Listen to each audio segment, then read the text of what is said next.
তারপরে তো বাসের হেল্পারটা পিছনের সিটে শোয়ায়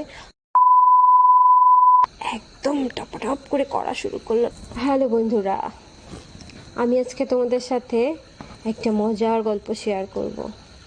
তাহলে শোনো আমার গল্পটি পুরোপুরি শুনতে আমার চ্যানেলটির সাথেই থাকো। আমি বরাবর মতো অফিসে যাওয়া আসা করি, একই সময় বাসেই যাই, যেহেতু অফিস একটু দূরে।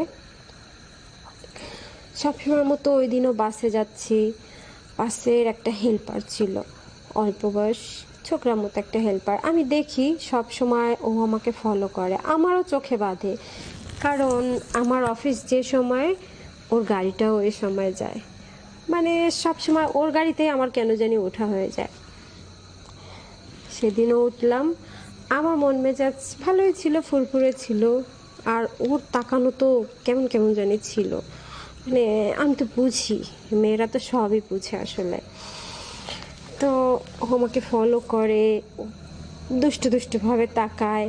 এখন ওই দিন আমি বাসে উঠছি, আমার কাছ থেকে না ও ভাড়া নিচ্ছে না বাসে। বলতেছে, আজকে আপনি একটু দেরি করে অফিসে গেলে হয় না? আমি বলছি, কেন? আমি দেরি করে যাবো কেন? তাহলে তো আমার চাকরি থাকবে না। তো বলতেছে কি না, আপনার সাথে কথা ছিল। তা আমি বলতেছি, ভাড়া নাও, চলে দাও, আমাকে নামায় দাও, তোমার কি কথা আমার সাথে? তারপরে আসলে আবার আসতেছে কাছে, শুধু কাছে এসে ঘেঁষতেছে। সেদিন বাসে অত লোকটোক ছিল না, ও বাসটা পুরো ফাঁকাই করে ফেললো। মানে কিভাবে যেন বাসটা ফাঁকাও হয়ে গেল। আর আমাকেও ইচ্ছা করে অফিসে লেট করায় দিছে। তারপরে তো ফাঁকা বাসের ভিতরে শুরু হলো আড্ডা, শুরু হলো কথা বলা, অনেক কিছু। ফাঁকা বাসের মধ্যে ও আমার পাশে এসে বসলো, বলতেছে, আপনাকে না আমার ভালো লাগে। তা আমি বলছি, ঠিক আছে, ধন্যবাদ, আমাকে তোমার ভালো লাগে, আমি খুব ভালো লাগলো। তখন আমার হাতটা নিয়ে ও কোলের ভিতর নিয়েছে, বলতেছে, আমাকে আপনার কেমন লাগে? আমি বলছি, হ্যাঁ তোমাকে ভালো লাগে, এখন আমার অফিসে যাইতে দাও, আমাকে ছাড়ো। ও বলছে, ঠিক আছে, তাহলে আপনি ওঠেন, আমি আপনার আগায় দিয়ে আসি। ও আমার হাতটা ধরে সিটের থেকে উঠায় একদম পিছনের সিটে নিয়ে গেল। হায় হায়, কি একটা অবস্থা! আমি বলছি, কি ব্যাপার, আমার বাস থেকে নামতে দাও, তুমি বাসের দরজা খুলো, আমি যাব। না, ও কিছুতেই নাছোড়বান্দা শুনে না। বাসের একদম পিছনের সিটে, যেখানে আর কি লম্বা করে শোয়া যায়, ওখানে আমাকে বসাই দিল ফার্স্টে। তারপরে আমার গার উপরে শুয়ে পড়লো। উফ, কি যে একটা অবস্থা! আমি বলছি, এই সরো, কি করতেছো তুমি? তোমার মাথায় সমস্যা, আমার অফিসে লেট হয়ে যাবে। বলতেছে, না, একটু একটু, আপনি যা চান আমি আপনাকে ম্যাডাম তাই দেব, একটু। আমি বলছি, না না, রাস্তাঘাটে এসব হবে না। তারপরে ওর বাসের গেটটা লক করে দিল, লক করে দিয়ে একদম পিছনের সিটে ফেলে আমার সাথে যা করলো বাসের হেল্পারটা! ইস!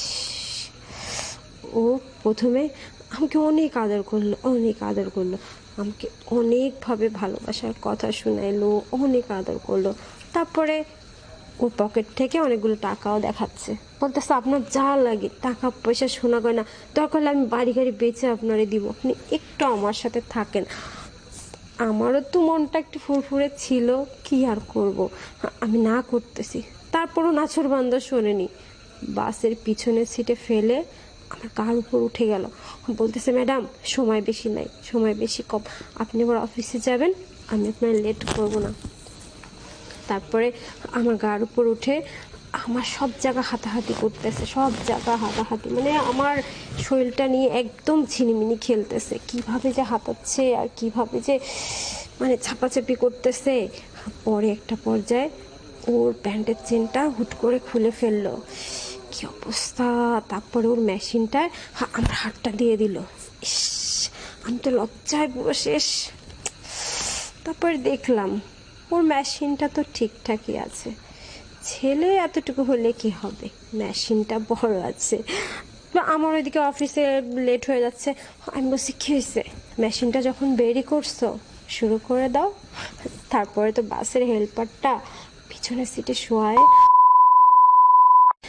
একদম টপটপ করে করা শুরু করলো। উফ! যদিও ব্যস্ততার ভিতরে আমি সময় দিতে পারলাম না, তবুও খারাপ কিন্তু লাগেনি, খুবই ভালো লাগলো। তো বন্ধুরা, আজকে তো তোমাদের আমি এই ছোট্ট একটু গল্প শোনালাম। পরবর্তী পর্বে তোমাদের আরও আরও মজার গল্প শোনাবো। তোমরা আমার সাথেই থেকো, এই চ্যানেলের সাথেই থেকো।